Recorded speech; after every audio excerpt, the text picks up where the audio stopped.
With Sam Darnold going head-to-head with his former team in London this week, the inevitable question was always going to be asked. With Sam Darnold's success this season for the Minnesota Vikings, which he didn't achieve with the Panthers or Jets, and didn't have an opportunity to achieve with the 49ers being the backup quarterback there, he was asked the question if the New York Jets failed him while he was on their roster, while he was a player there, because that's where he was drafted. And this was Sam Darnold's response. He says, "No, I think I had a lot of opportunities in New York. I always felt like I could have played better there." A classic take the high road answer from Sam Darnold as he prepares to play against the New York Jets this season. Well, let's take a look at the facts about his time with the New York Jets. Here's his football stats. His rookie season, 17 touchdowns, 15 picks. Solid rookie season. Second season, 19 touchdowns, 13 picks. Third season, 9 touchdowns, 11 interceptions. So, got worse and worse as the years progressed for the New York Jets. I guess his second season was his best.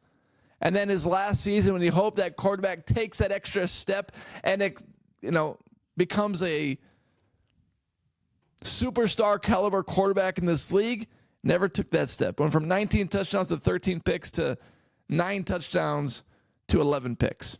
So his third year with the New York Jets was his worst season by far. But let's take a look at the roster around him.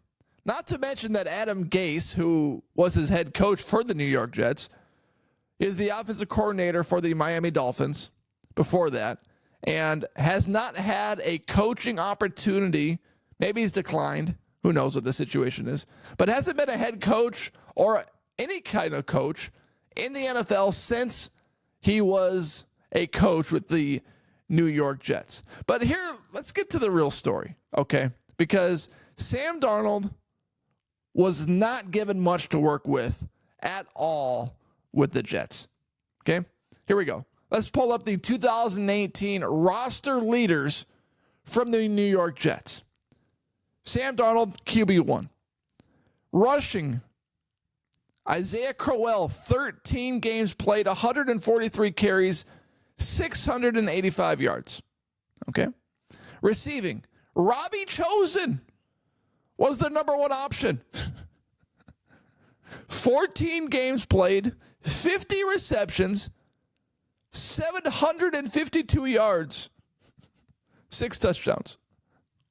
So this is what you're giving your QB1 who's immediately becoming the starter with the Jets? Are you kidding me? This is the roster that you brought Sam Darnold into the NFL with? You would think that common sense, you bring in a rookie quarterback, you want him to be successful. What do? You form great players around him to build his confidence, to get him in a rhythm, to develop some consistency, to gather some belief in himself and from coaches, from teammates. They're bringing him in with Robbie Chosen, Chris Herndon, Quincy Nwundu, Jermaine Kearse, Terrell Pryor Sr., who was a quarterback in college. This is who the New York Jets formed around Sam Darnold his rookie season. All right, well, maybe that was just his rookie season. Let's take a look at his second season starting in the league, because this was his best statistical season with the Jets. All right, running back Le'Veon Bell, okay, former Pittsburgh Steeler, had a good career with the Steelers, but I think he had to sit out a year because he held out the entire year. But 15 games played, 245 carries, 789 yards. Again, not a single 100 or not a single 1,000-yard rusher on the New York Jets. Let's take a look at their wide receivers. Jamison Crowder, 78 catches, 833 yards.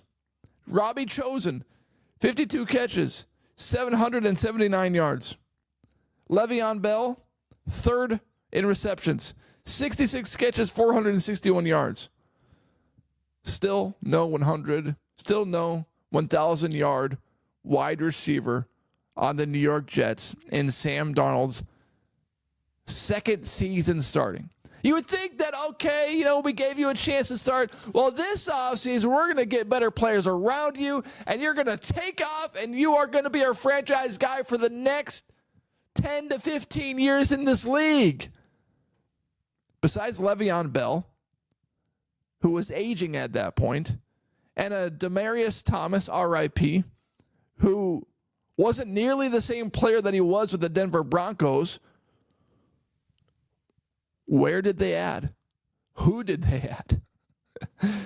Okay, let's take a look at Sam Darnold's final year. You would think, you struggled to develop players around him and bring guys in. This is the last hurrah for Sam Darnold. He's got one more year to be successful with the Jets. You give him one more chance. Well, he's QB1. All right, here we go. Frank Gore. Oh, my gosh. Frank Gore. What? How is he their leading running back? This is ridiculous. What the New York Jets did to Sam Darnold was quarterback abuse. This is Frank Gore's last season in the NFL. He was in the season. He was a rookie in 2005. This is 2020. This is who Sam Darnold was surrounded by with the New York Jets. Wide receivers. Jamison Crowder, 59 catches, 699 yards. Brashad Perriman, who? 30 catches, 505 yards. Braxton Berrios, 37 catches, 394 yards. This is who Sam Darnold was throwing the ball to for 3 straight years with the New York Jets. And you would think, okay, you don't have great receivers. Well, at least give me a good running back that can carry the load and take some of the pressure off of me. No. They had Frank Gore as the leading back when he was like 80 years old. And the year before, they had Le'Veon Bell. The New York Jets set up Sam Darnold to fail. And I don't even know how you can argue any differently. Of course, Sam Darnold's going to take the higher. I had plenty of opportunities. I always felt like I could have played better there. But for a fact that behind the scenes, Sam Darnold is painting a different picture, as we all would in that situation. You look at this situation objectively, and who was Sam Darnold throwing the ball to? Not a single 1,000-yard rusher. Not a single 1,000-yard wide receiver. And this is supposed to be your franchise superstar guy that you're trying to build? I don't think I could think of a worse plan than to throw out your rookie quarterback onto the field, not in like a quiet area in the NFL, like I don't know, what's a good example? Saints, it's a good example, maybe. Tampa Bay Buccaneers. This is New York. One of the most critical areas, most pressured places to play. And you're throwing out Sam Darnold to the Wolves. That's what the Jets did. They gave Sam Darnold to the Wolves. They set him up to fail terribly. And so he did. Then he went to the Panthers. Not a much better. That situation there wasn't a whole lot better. Goes to the 49ers. Okay, now we're talking. And now he's landed with the Minnesota Vikings. And if you're a coach with the Panthers and with the Jets, and you see what he's doing with the Vikings, you point the finger at yourself and realize what you surrounded Sam Darnold with when he was a quarterback for the New York Jets. Because it is flat out ridiculous. flat out QB abuse in the NFL.